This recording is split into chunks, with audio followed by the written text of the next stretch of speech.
Assalamualaikum, kembali lagi dengan saya Anissa Fitriani dari jurusan Pendidikan Agama Islam Fakultas Tarbiyah dan Keguruan UIN Sunan Gunung Jati Bandung semester 6. Baik yang terhormat Bapak Dr. Haji Hasbiullah MAG selaku dosen pengampu mata kuliah Laboratorium PAI. Nah, di video kali ini nih saya akan membahas bagaimana sih tips mudah memahami ilmu faraid atau waris. Nah, yang pertama itu kalian harus menguasai 4 dasar ilmu waris atau faraid ini dan mengenali juga ahli warisnya dengan bagan-bagan. Begitu. Nah, selanjutnya mari kita bahas atau pelajari tentang ilmu waris ini.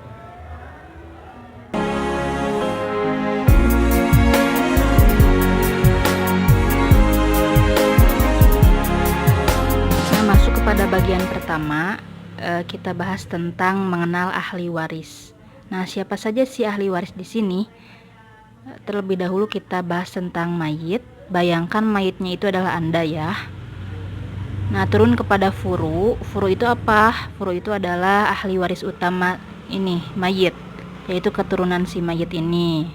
Nah, di sini ada ibnu, bintu, anak laki-laki, anak perempuan.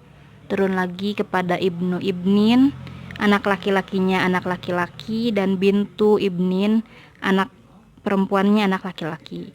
Nah, kenapa di sini jalurnya hanya dari anak laki-laki saja? Karena yang bisa jadi ahli waris selanjutnya itu adalah jalur ahli waris laki-laki, begitu. Nah, di sini juga turun lagi kepada ibnu, ibni, ibnin, bintu, ibni, ibnin, dan selanjutnya ke bawah. Karena panjang, kita cukup membahas furu ini sampai ibnu ibnin saja, begitu.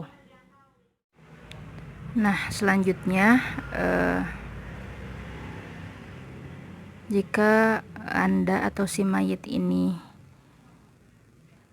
perempuan, maka mayit ini mempunyai zauj, yaitu suami.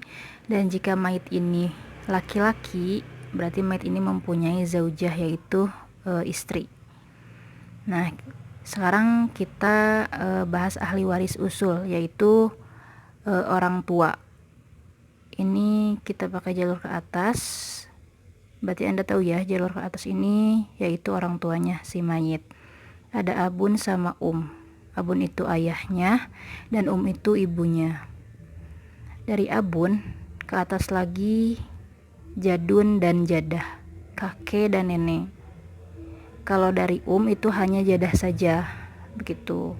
Dan seterusnya ke atas. Dari jadun di sini ada ayahnya jadun, ibunya jadun. Dari jadah ada ibunya jadah, dan seterusnya ke atas sampai Hawa, begitu. Itu jalur usul orang tua, gitu. Nah, yang selanjutnya itu ada ahli waris pinggiran atau yang jalur ke pinggir dari mayit ini. Yang pertama ada saudara kandung, ada akhun syakik dan ukhtun syakik. Kita simbolkan saja dengan shin. Nah, ini dengan mayit itu sama-sama anaknya abun dan yang ini, begitu, saudara kandung. Kalau saudara seayah ini akhun liab dan ukhtun liab. Dia sama mayit sama-sama anaknya abun, tetapi dengan yang lain. Nah, biasanya ini ada terjadi poligami atau dulunya bercerai gitu. Nah, yang selanjutnya ini di sini ada akhun dan ukhtun lium. Nah, ini juga sama mayit itu sama-sama anaknya ini, tetapi dengan abun yang lain, begitu. Selanjutnya dari saudara kandung ini, apakah bisa ke bawahnya itu menjadi ahli waris? Bisa. Dari akhun syakik ini turun kepada ibnu akhun syakik, dan dari saudara seayah ini bisa juga dari akhun liab kepada ibnu akhun liab, dan seterusnya ke bawah, begitu. Nah, selanjutnya dari ini ayah itu saudara abun itu biasanya dipanggil paman. Itu bisa juga menjadi ahli waris yang disebut amun. Ini ada amun syakik dan amun liab. Bedanya kalau di sini itu ada perempuan-perempuannya, ukhtun. Kalau di sini cukup dengan laki-lakinya saja, begitu. Itu jalur abun. Bisa menjadi ahli waris juga.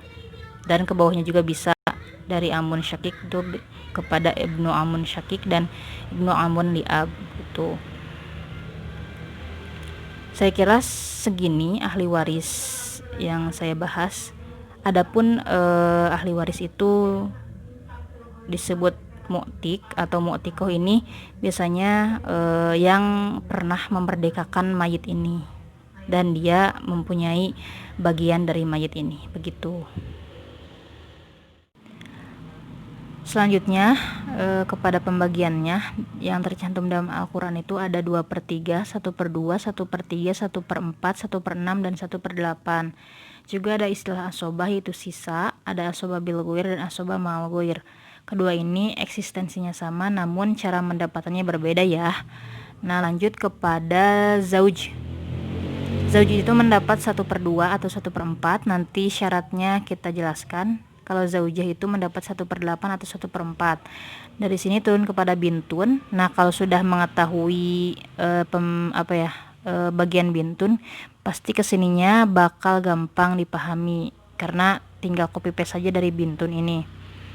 Nah sebelum kepada pembagian bintun, semua ahli waris laki-laki di sini itu mendapatkan asobah ya, seperti ibnun mendapat asobah, ibnu ibnin mendapat asobah, kesini akhun syakik mendapatkan asobah, akhun li'ab mendapat asobah, ke atasnya pokoknya ahli waris semua laki-laki itu mendapatkan asobah ya.